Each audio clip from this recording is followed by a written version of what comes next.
Test 1 2. Test 1 2 1 2 1 2. Yes.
Hey, I understand. I'll just be really brief. Hey, big party next week. Bring your wear your costumes. I'm gonna wear my Phantom of the Opera. There you go. And then you can recycle it in 2 weeks. That's right. I'm just gonna hook up your Zoom.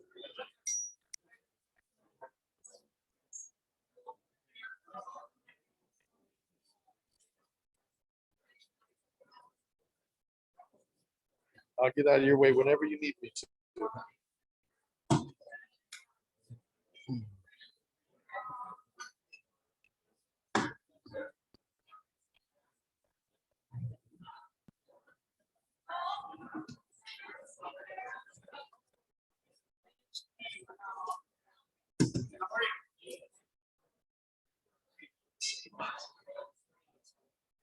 So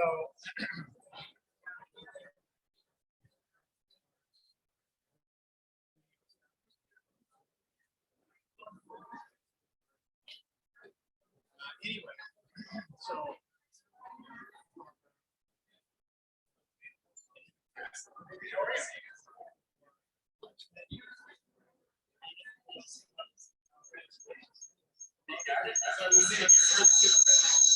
Whoa, whoa, whoa.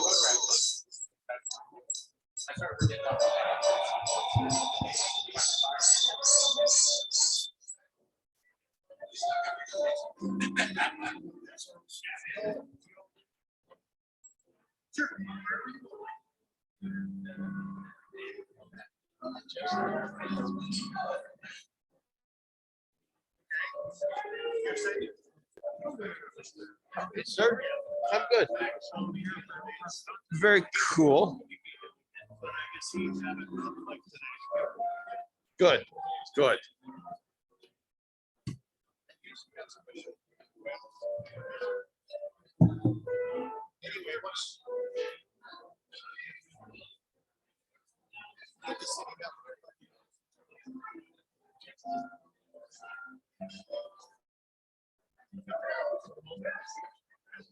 Do you need to make any changes to your system? No, I don't, I left the speaker on because I Right. don't have anything going out on Okay, sound today. okay. So, So you're ready to share and just pop it on up? all right. I Okay. adjusted this up. The goal is, you see how you can see your face? Yeah. That's the goal. Okay. All right. Gotcha.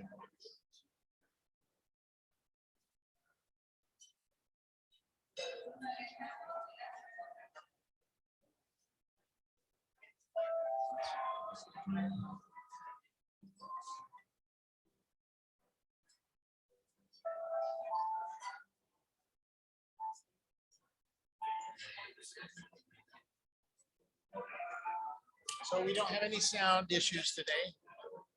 Nice simple day.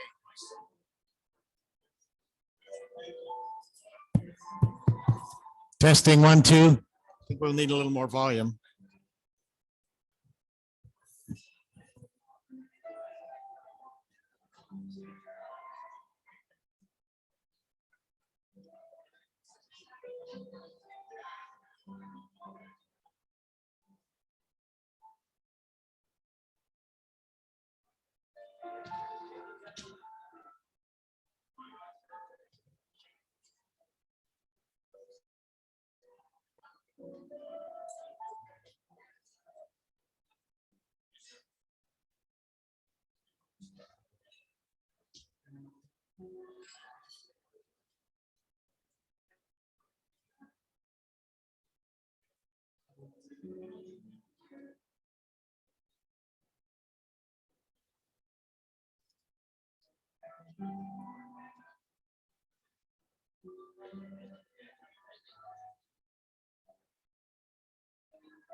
Testing 1, 2, 3.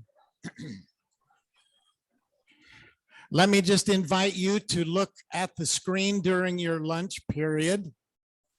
You will see mystery clues on a person. You might want to consider those if you can figure out who that person would be.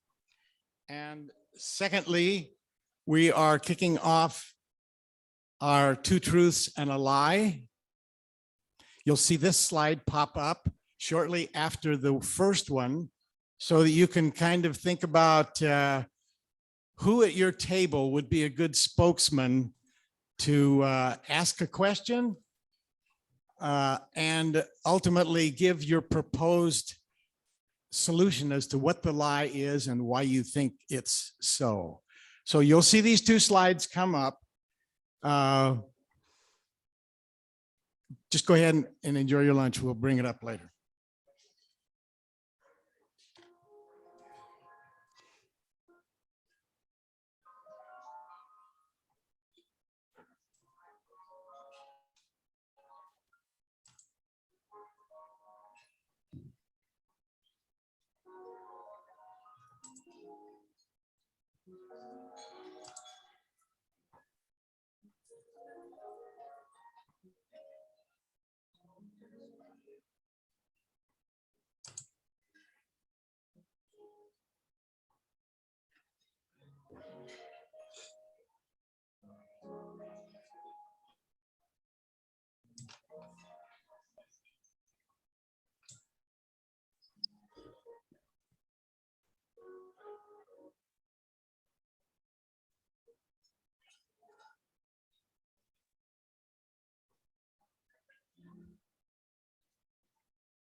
Here is two truths and a lie. Rachel Cunnington.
Sí, 1-1, 1-1.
Welcome to our Rotary for October 12th.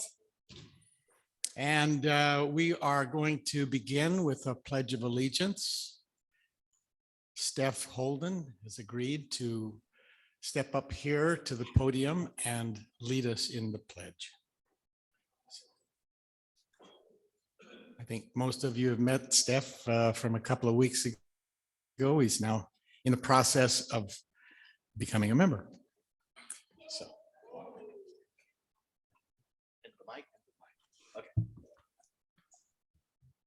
I pledge allegiance to the flag of the United States of America and to the republic for which it stands, one nation, under God, indivisible, with liberty and justice for all.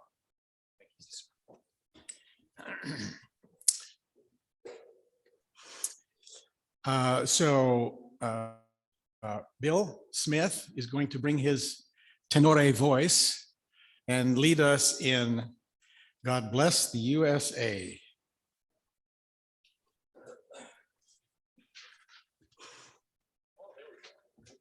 You can either try and read it here. All right, I'm going to try it here. Okay. Joel told me the key was after you start it, just step away from the microphone so you won't be able to hear me. So that's. You want to sing with me? I'll stand by. I don't know when to start. From the lakes of Minnesota to the hills of Tennessee, across the plains of Texas, from sea to shining sea, from Detroit down to Houston and New York to LA. Well, there's pride in every American heart, and it's time we stand and say that I'm proud to be an American, where at least I know I'm free. And I won't forget the men who died, who gave that right to me. And I gladly stand up next to you and defend her still today. 'Cause there ain't no doubt I love this land. God bless the USA.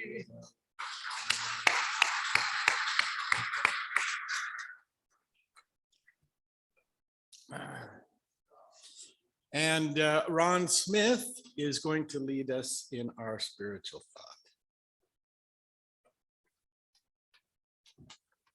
Thank you, President Vaughn, fellow Rotarians, folks at home. Glad you're with us. Please take a quick second to just scan the room and take a look at everybody that's here. A little friendly eye, hello and whatnot. And then join me in appreciating this thought. Heavenly Creator, it is good to recognize how different we are, our talents, our dreams, our backgrounds, our occupations. And it is good to know that when you created each of us, you broke the mold. No one is exactly like anyone else. Even our thumbprint and our voice track tell us how unique we are. Yet we thank you that we can take these differences and mobilize them for the good of Rotary and our community.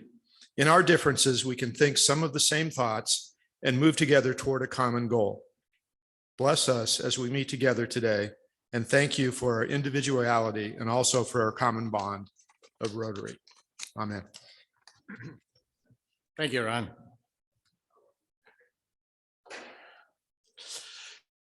So moving on, we would like to welcome our guests today. Those who have guests, please stand with them. And I see Ozzy's on the mic. Thank you, Ozzy, for that. So we've got Ron with David and Andy. President Vaughn and fellow Rotarians, I would like to introduce Megan Williams from the Escondido Creek Conservancy. Welcome, Megan, and thank you for being here on their behalf. President Vaughn, fellow Rotarians, it's my pleasure to introduce David Zumaya David is an instructor at JP Catholic University here in town, is the Director of Community Engagement, and is going to be working intimately with the JP Catholic Rotary Club. Welcome, David. Been a long time coming. Thank you, Andy. Good morning, President Vaughn, fellow Rotarians. I'd like to welcome our Zoom Rotarians. Give everyone a hi. That's the computer. You can wave at them. We have Kim Manell, Marilyn Lynch, Rick Greenstein, Kristen Bush, Bernadette Blaney, and Chip Lanzia joining us via Zoom today. All right. And welcome to all. Colleen is going to be handling the welcome to Rotarians that are visiting and also leading us in the Howdy Song. Hi, everybody. The Rotarians we have in house today are all our Rotarians, but we still have guests and friends on Zoom. So if you could join me in singing our song.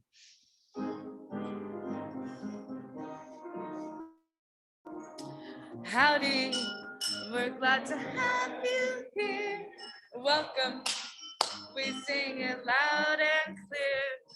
Relax, enjoy the program. And won't you come back to see us again? Thanks, everybody.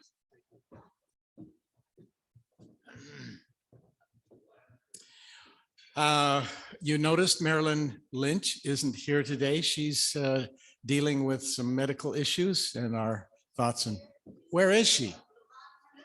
Oh, there you are. Well, we're missing you, Marilyn, but thank you for being with us on Zoom and along with all the rest of that special group. Any other member moments that we should be giving attention to?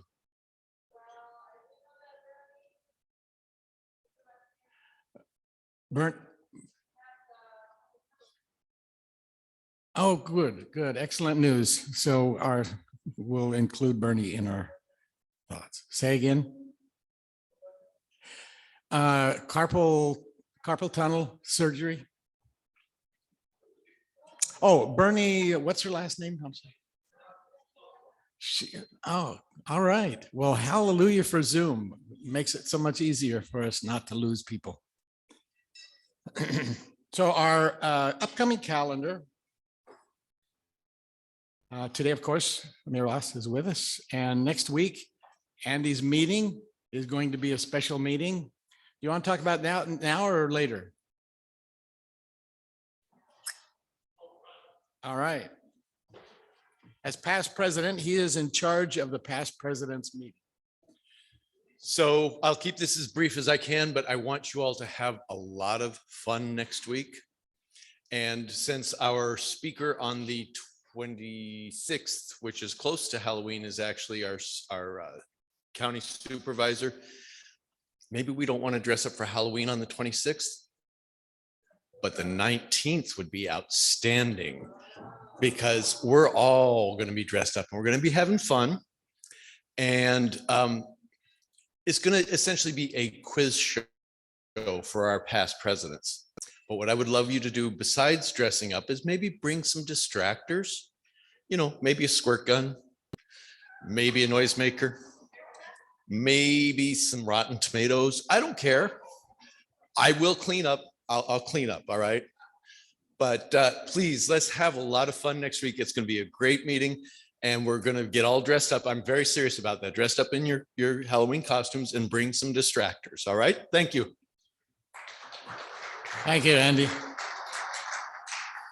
And then the following week, Christine Montana will be with us with the Rotary Foundation and Robin Douglas back to discuss some art. Hockney and Van Gogh. Okay, so this mystery person, has anybody figured out who it is yet? No. Okay. Enjoyed sailing to sun, traveled internationally a lot, made actually 4 to 6 major ocean transports.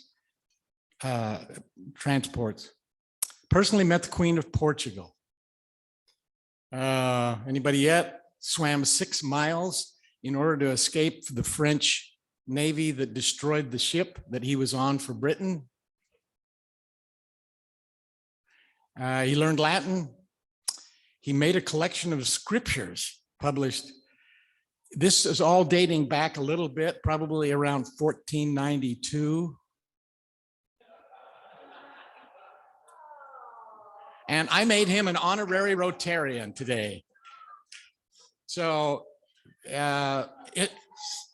my wife has made a study of Christopher Columbus, and I have been so impressed with the stuff that I learned.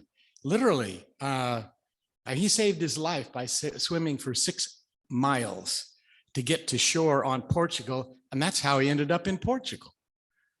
As a young man, Queen Isabella unexpectedly funded him after he was turned down by almost everyone else, except for her. We should have a Queen Isabella Day, because but for her, we probably wouldn't be here today.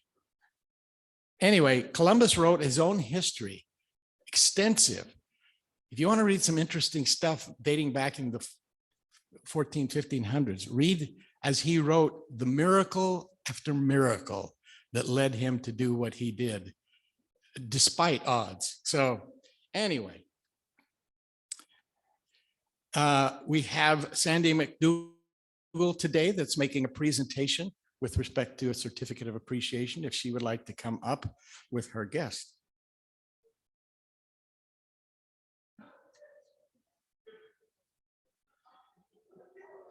As she comes, Larry Troutner will also be stepping up to the microphone.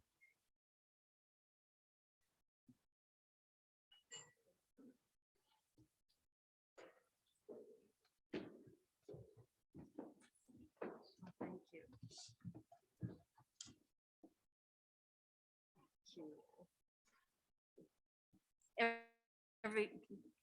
Can I lower this thing?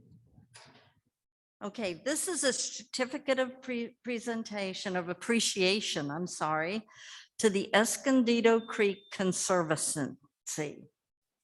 In appreciation to the founders, members, staff, and all of the volunteers for the development, care, and upkeep of our Escondido Creek.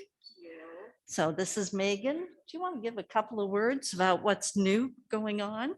Thank you, Megan. Sure. Thank you guys so much. Ann Van Leer Right wanted into to the be mic. here. Can you hear me? They won't on Zoom unless you get Oh, close to oh them. gosh. Okay.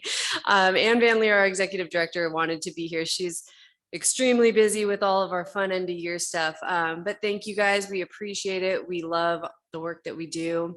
And we're so passionate about it. Coming from fundraising and nonprofit world, we do have 2 wonderful end of year matches for our education team and for our new offices that we're moving to Mountain Meadow.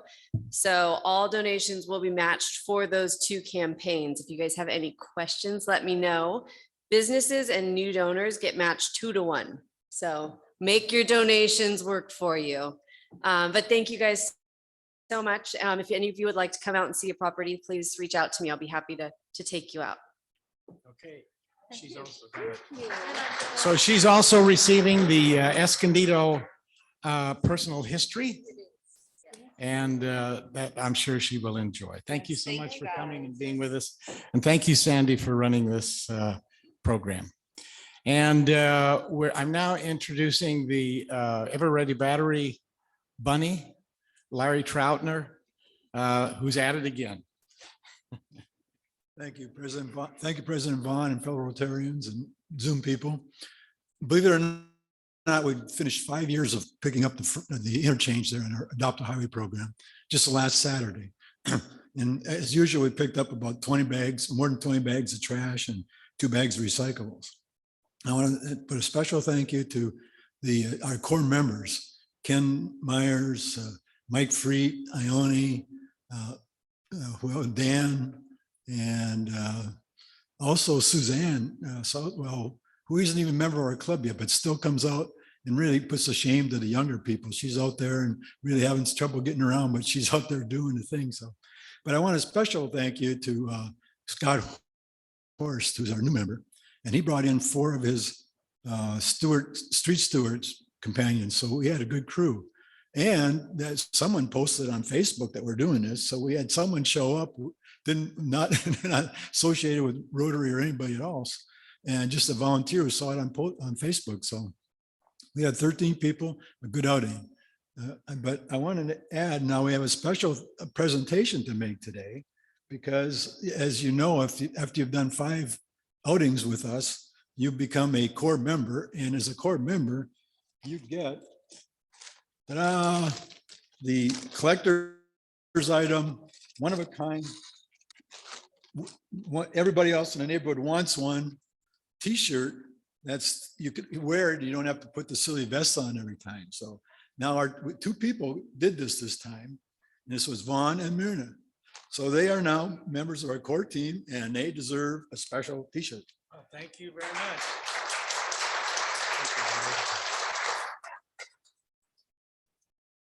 5 years. He seems like shot by so quickly, and such a persistent fellow. I just think he's great. Oh, good. All right. So we're going to be back at this. So we have a special person today, Donna Johnson. And would she come up? Donna has been pressing forward with her qualification to get her blue badge. And I love it when we have that aggressive nature. I remember I jumped in and Judy, my sponsor, said, now get with it and get this done.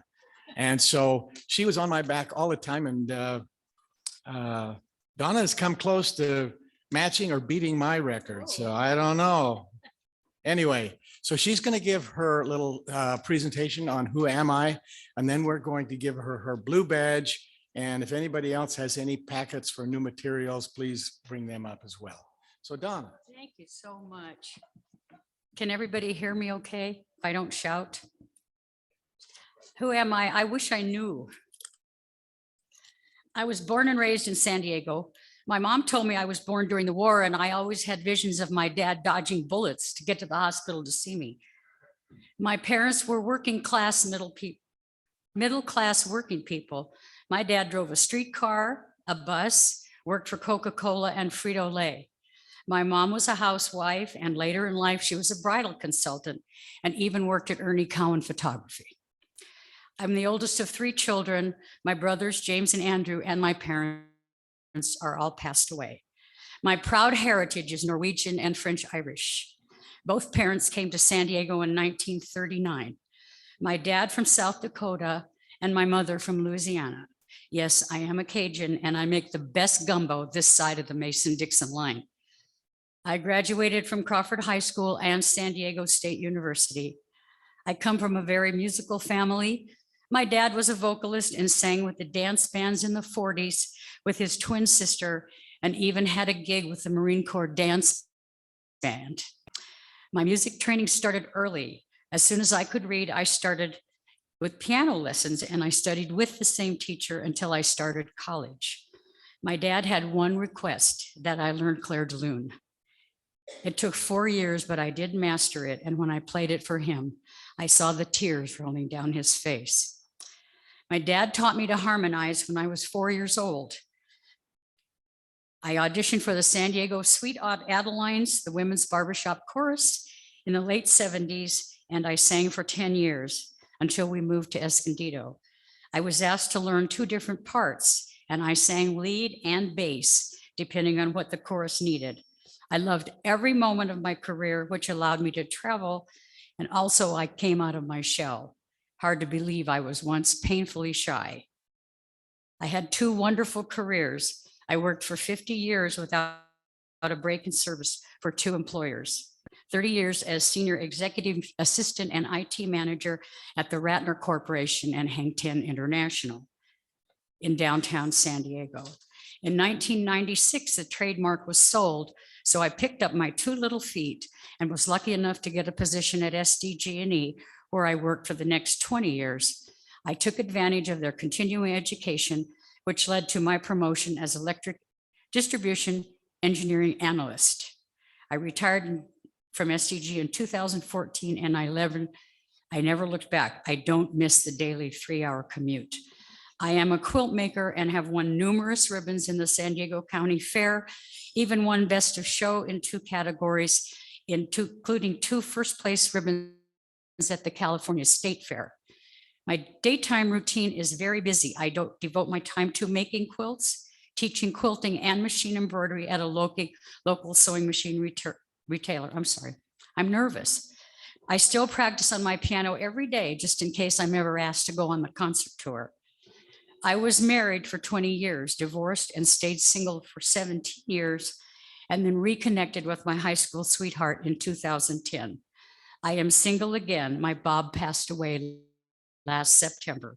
So now I share my little home with a bratty cat named Sassy and continue to enjoy this chapter of my life. The most profound bit of advice my mother ever gave me was to be humble. She said, if your horn is worth tooting, you won't have to blow on it yourself. Thank you. So Thank you. Thank you. Okay. there's your blue badge. You can Thank wear you it in so much. pride. Thank you so And we much. are so fortunate to have you in our Thank you. club. I appreciate that. I'll do my best. All right, thank you. All right. If you haven't taken time to get to know this lady, you've been missing something. Please, as every opportunity comes for us to get acquainted with each other, we really need to become the best of friends. So our final activity here is two truths and a lie.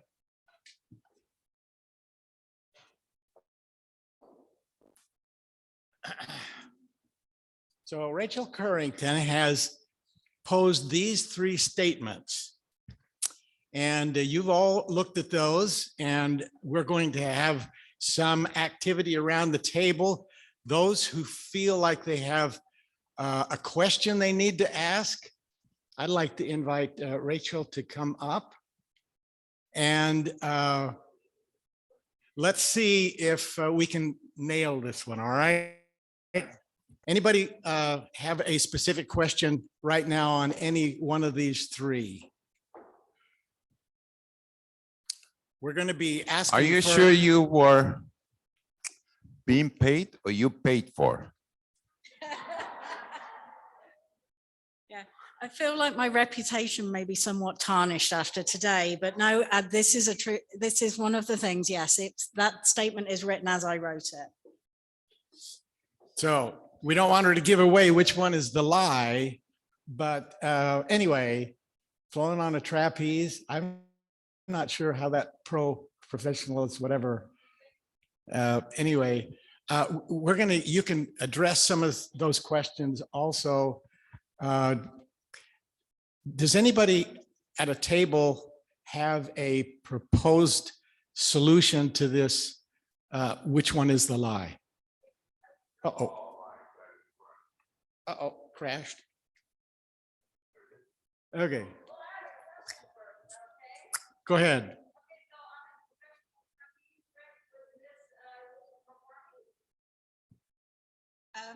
Just flying on it. Was this voluntary or did they make you do this? It's always voluntary if you're on the trapeze rig. Okay, all right. Any other questions? Dan? Well, the minute this table looked at the first one and said they don't remember seeing her behind the camera on that one, but they probably weren't all that aware of what was happening anyway. The word professional spelled incorrectly in trapeze, in the flying trapeze one, so we think that one's probably the lie.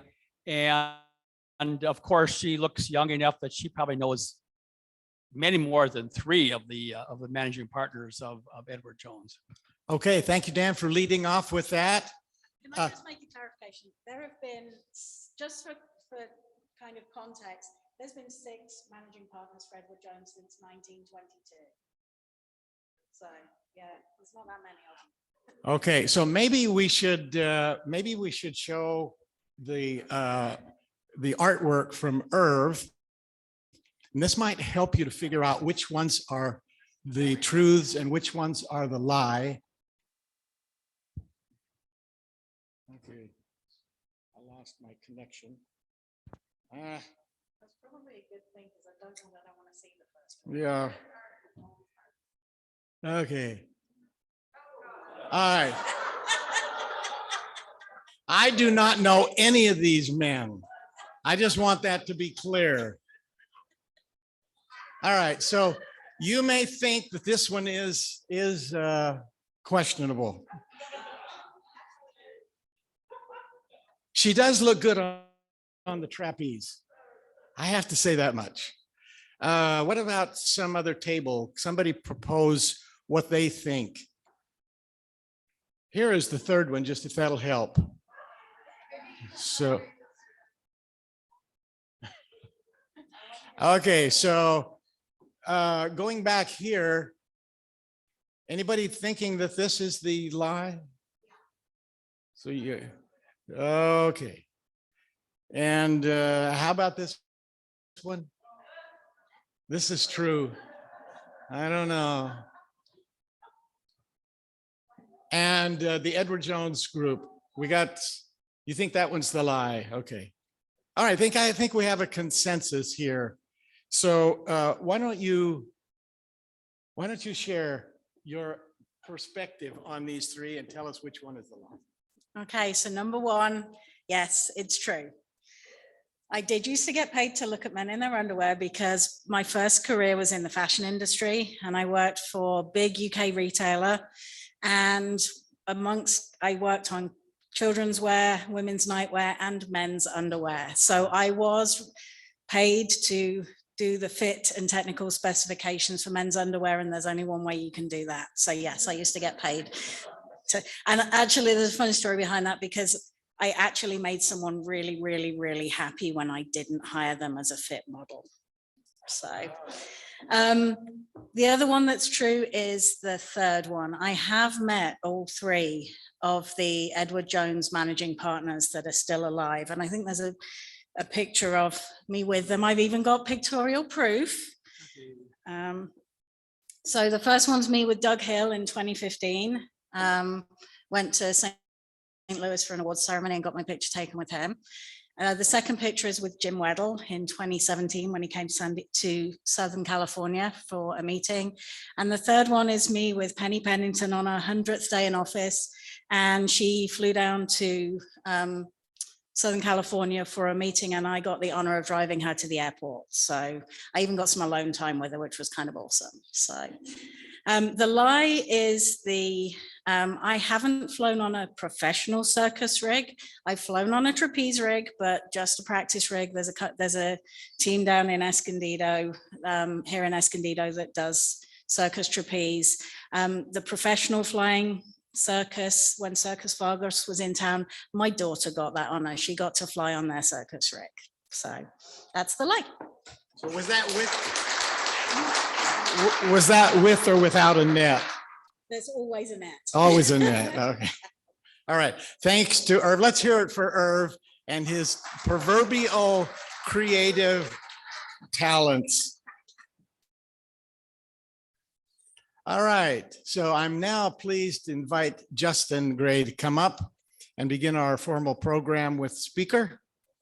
We are very honored to have Mayor Vaus with us today.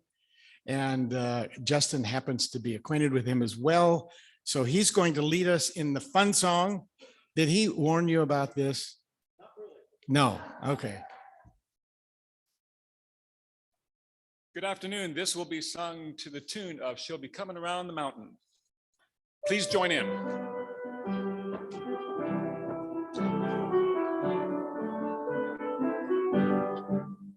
He'll be coming around to our town, yes, he will.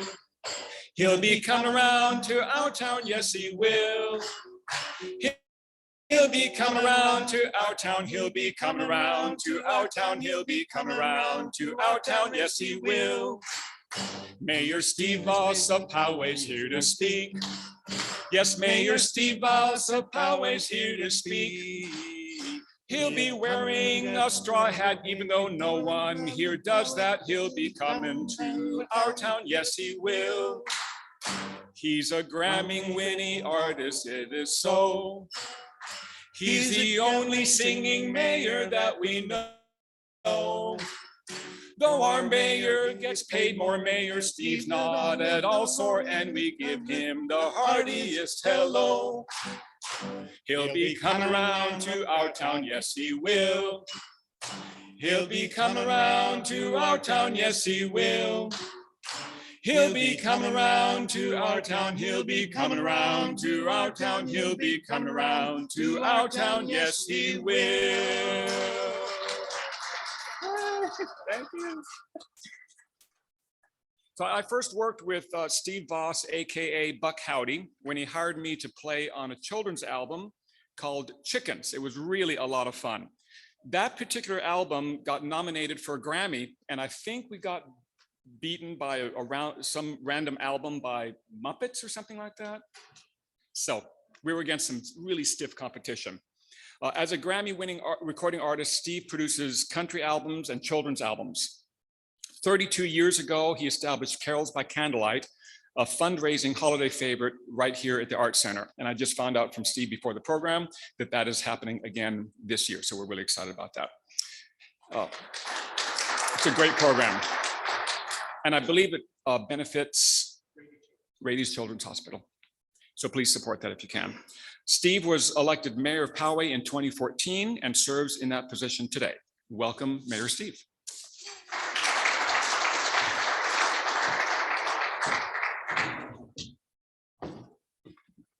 Thanks, Justin. After Rachel and Donna, it's all downhill from here, folks.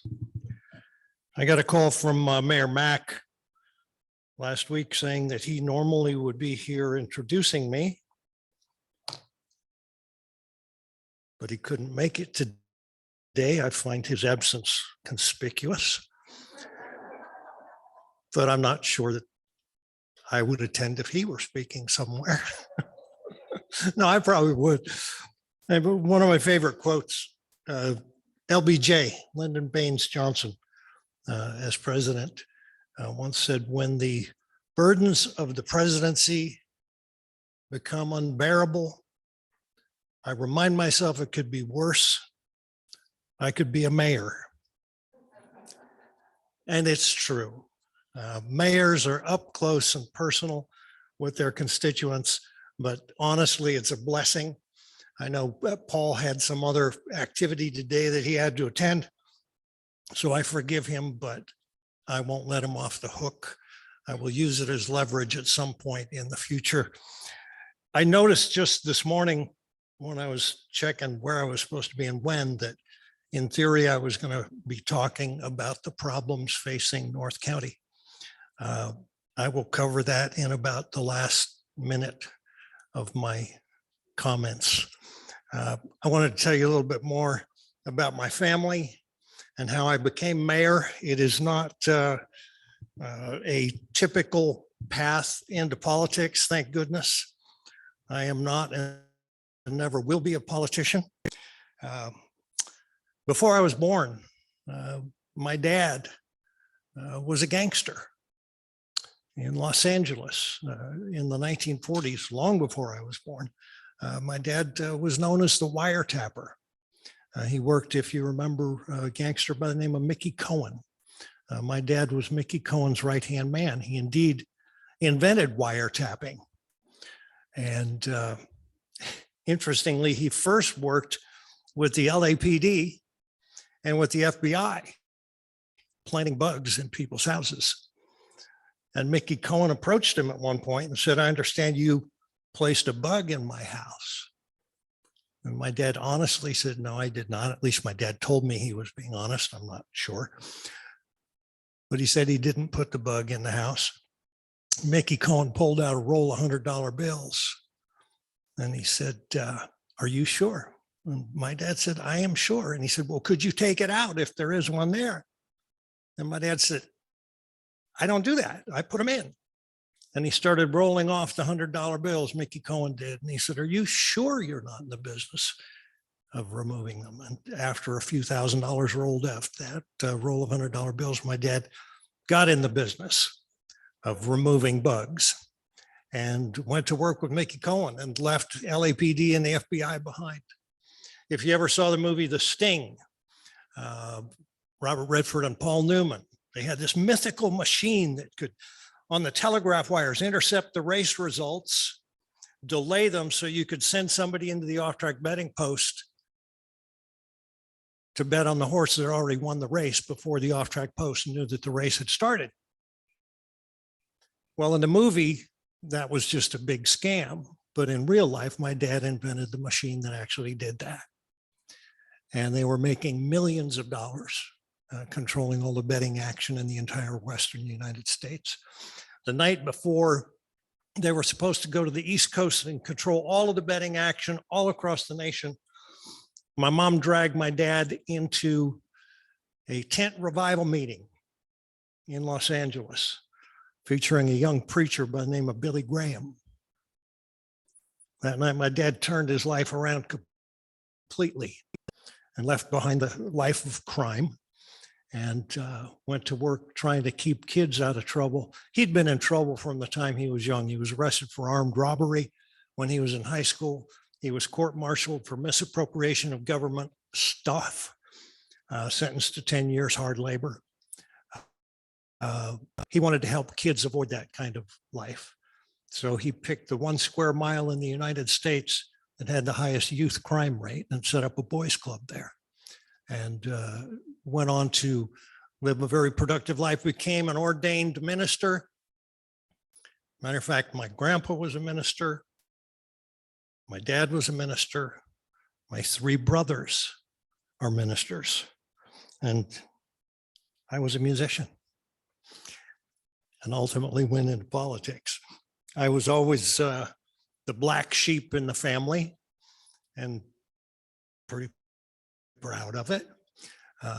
My mom called me her diamond in the rough, and it was pretty rough. I lasted a year in college, and honest to goodness, I discovered the other day when I was cleaning out some old stuff that in my 1 year in college, I managed to flunk badminton.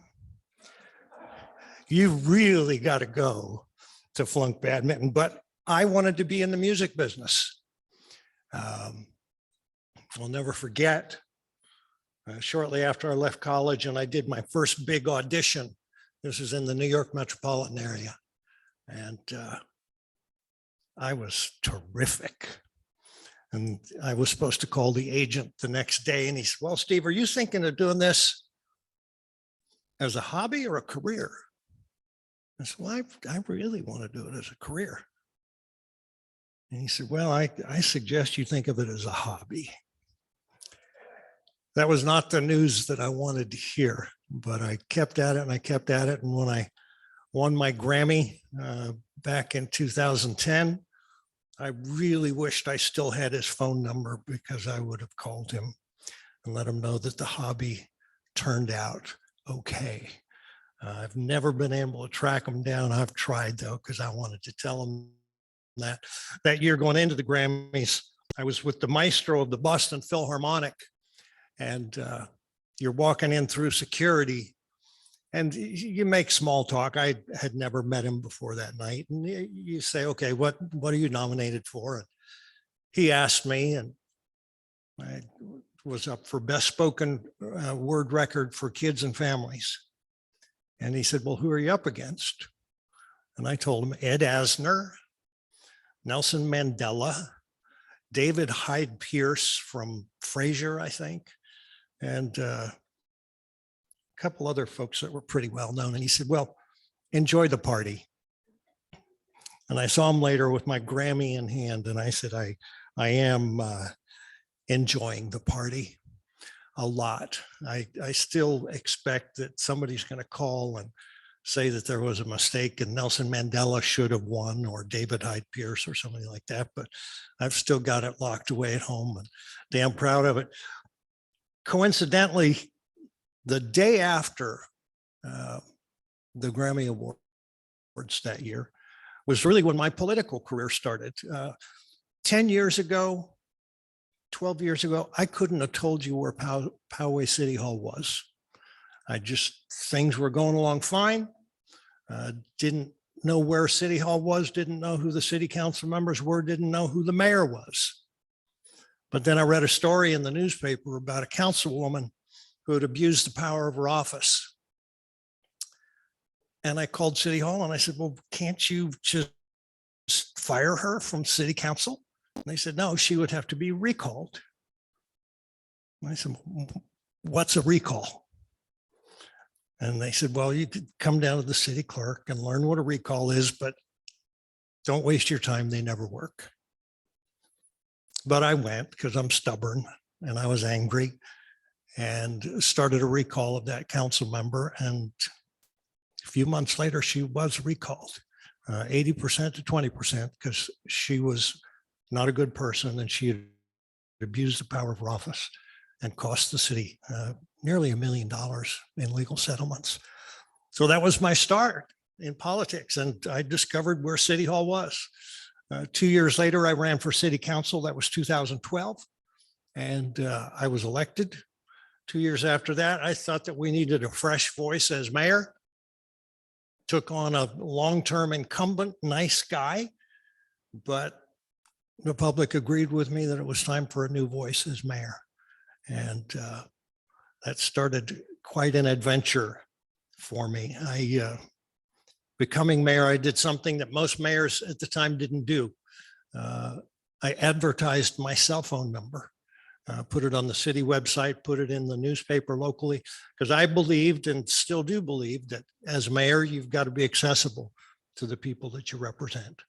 And now most mayors have their phone numbers, their personal cell phone numbers published somewhere. And I'd like to think that I started a trend. It's a blessing to be able to help people solve their problems in your city. Never forget, one of the first calls I got was a little young girl that wanted a stop sign in her neighborhood. And I went down and knocked on her door. She and her grandmother were shocked that the mayor would come to their house and want to talk about a stop sign. But I'm kind of old fashioned. You know, I grew up on a cattle ranch in Oregon and know that, you know, if you're going to get things done and make things work, you've got to get down to it. And that's been the approach that I've always brought to being mayor. I felt like I had a pretty good handle on it until 899 days ago, when a shooter burst into the Chabad of Poway, intending to murder people because of their faith. That was the day I discovered that sometimes mayors have to be ministers too. That training and life that I'd had with all my brothers being ministers and my dad and my granddad. The chickens came home to roost. You know, my challenge was to wrap my arms around my community, walk through the darkest days that any community could ever see. And we did. I've been so proud of Poway. Every time we've been faced with a challenge, we come together. When a wildfire's coming over the hill, folks in Poway, probably just like in Escondido, they come together, they fight the wildfire with pickup trucks and garden hoses. When a youngster goes missing, we turn out by the thousands to search. We are truly a family in Poway. And when one of our own, Lori Kay, is murdered in a synagogue, we come together and we wrap our arms around one another and we walk through that valley of the shadow of death. And we come out stronger and closer on the other side. One of the greatest honors of my time as mayor was receiving an award from the Anti-Defamation League for helping the community stand and be counted against hate.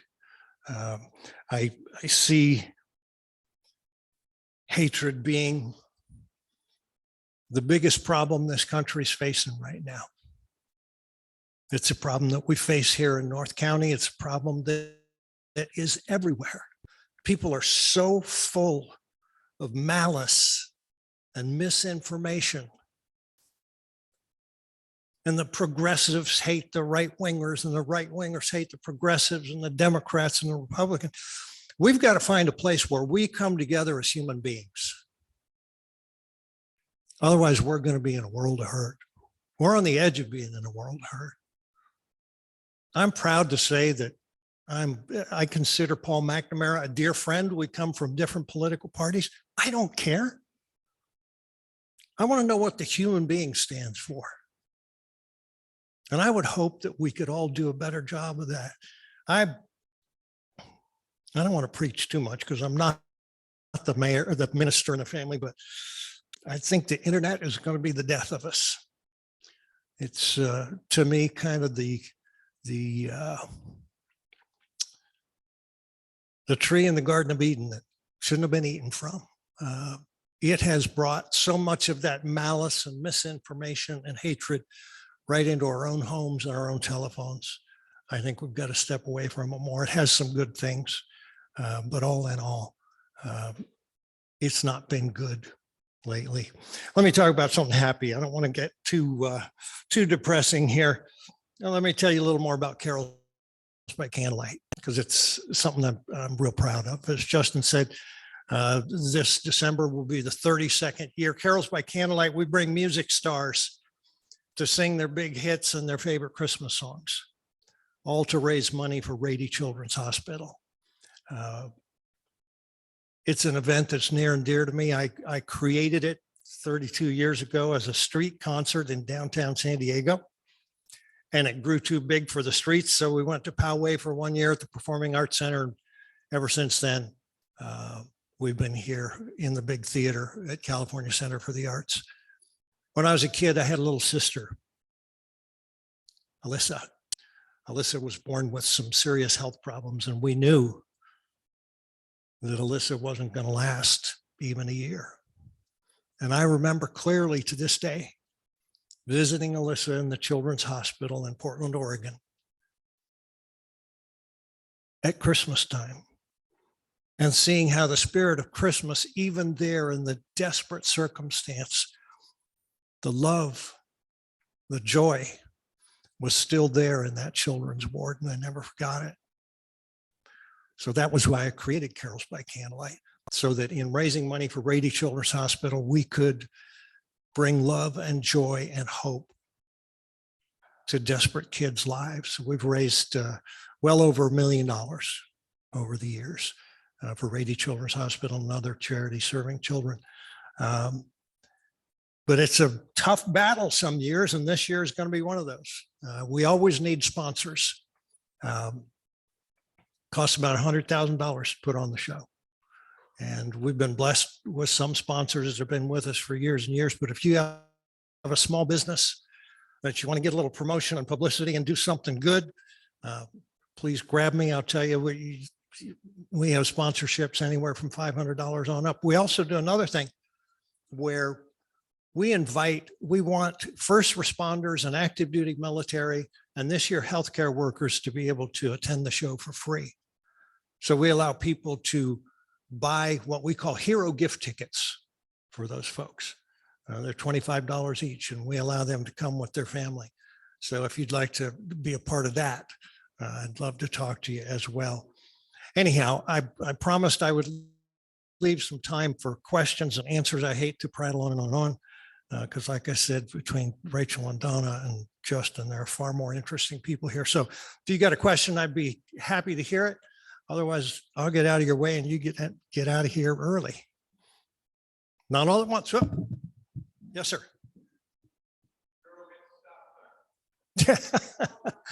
No, because she lived on a cul-de-sac, but we got her some other signage. But I loved that she was so concerned about the little kids on her cul-de-sac. And gosh, the look on her grandma's face when the mayor showed up at the door was priceless, just priceless. Other questions? Yes, ma'am.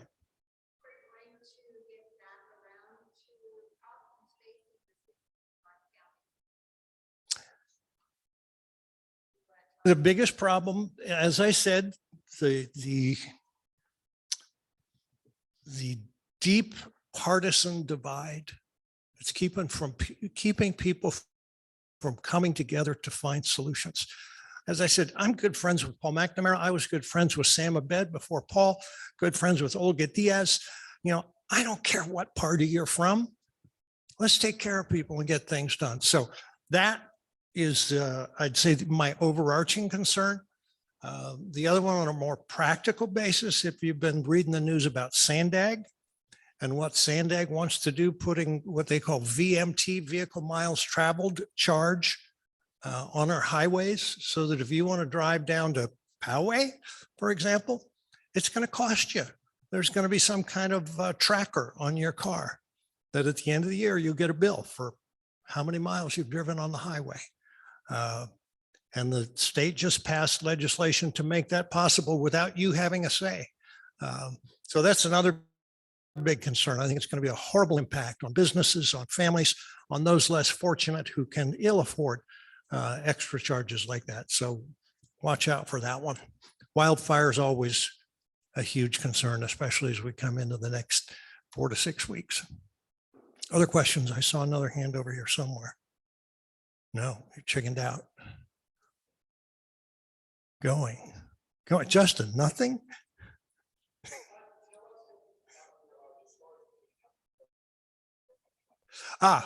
If you're a country music fan, this year is for you. Mark Wills, he's a member of the Grand Ole Opry, 10 #1 hits, a bunch of million selling records. I Do Cherish You was one of his big songs. Wish You Were Here, another one of them. 19 something is another one of them. Jamie O'Neill, I actually get to sing.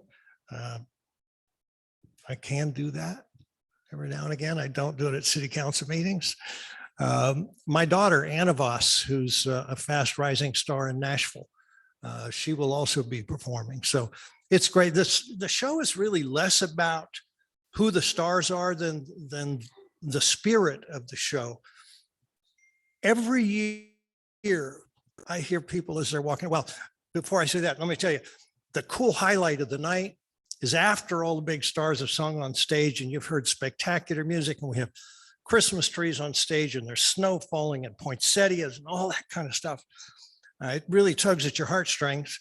Then at the end of the show, everybody gets a candle and we walk out into the lyric courtyard, and a cappella, we sing Silent Night. If that doesn't give you goosebumps, you need to see your cardiologist. I mean, it is one of those moments. And then people walk away saying, and now I'm in the Christmas spirit. So it's worth seeing. Tickets start at, I think, $19. You can be sitting in the first 10 rows for $94, but $19 up to $94.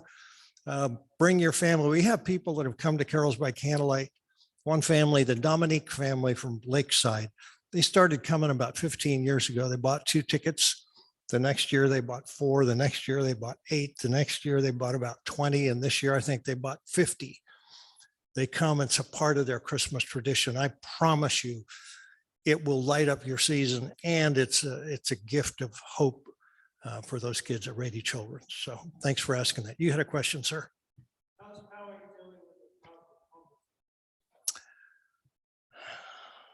I don't know if you want to hear this in Escondido. We don't have a homelessness problem in Poway. We have, I believe at last count, 11 homeless people. We know who they are. We make sure that they're aware of the services that are available to them, and we help keep them out of trouble. I'm so proud to be the mayor of Poway. We're the safest city in the county, 8th safest in the state. We take good care of our roads.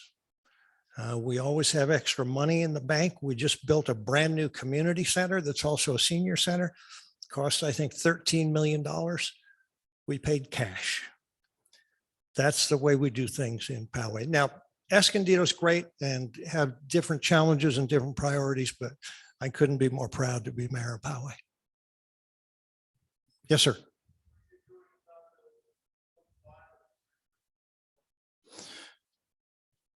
With our employees, we have not done a vaccine mandate.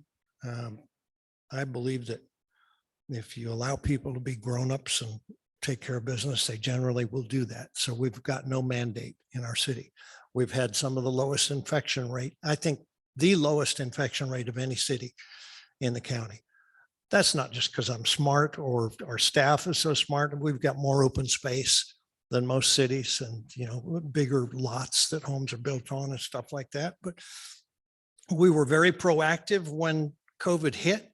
We were among the first to offer emergency loans to local businesses.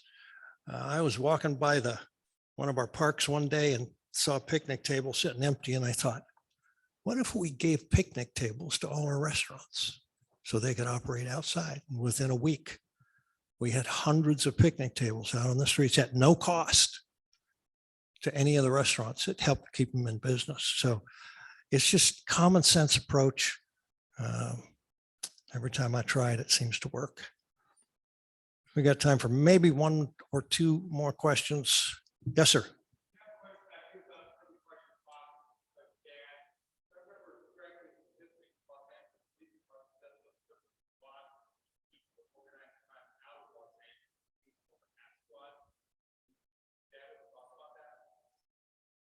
It didn't work. Mickey Cohen and his henchmen ran Los Angeles back in the 1940s. I actually got to spend some time with Mickey Cohen, went with my dad to visit him in prison. Interestingly, Mickey was convicted, as many gangsters are, of income tax evasion. And my dad testified against him and helped put him in prison, but they remained friends. And so my dad and I went to visit Mickey out in the Midwest, I forgot, Leavenworth, I guess it was. And then when he was released from prison, they were friends, and we had dinner a number of times up in Los Angeles, an old restaurant called Chasen's. But Mickey and his gang ran the city, and many of the cops were dirty cops. They finally cleaned it up. But there was no squad that was going to shut down the mob back in those days. One more question. Carols by Candlelight, December 10th and 11th here in the concert hall. There are lots of tickets remaining, carolsbycandlelight.com, or you can visit the box office before you leave today. And honestly, if you have a business that you'd like to be a sponsor, large or small, I'd love to talk with you. It's been a little more of a challenge than I would like to see this year. So grab me. Thanks for listening to me prattle on, and come see us in Poway. Thank you.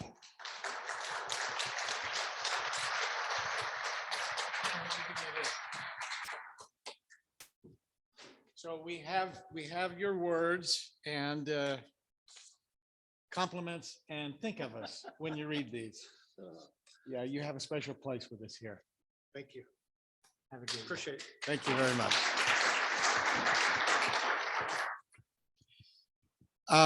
For you who feel like we should repeat the true truths and a lie, then would you submit to Irv your suggestions? Just give him the heads up. He will look at those and we'll tabulate which we'll do and when we'll do them, but we'll keep that tradition going along with the others that we've got. So my last word here is have a great week and invite a friend to be a Rotarian. Thanks.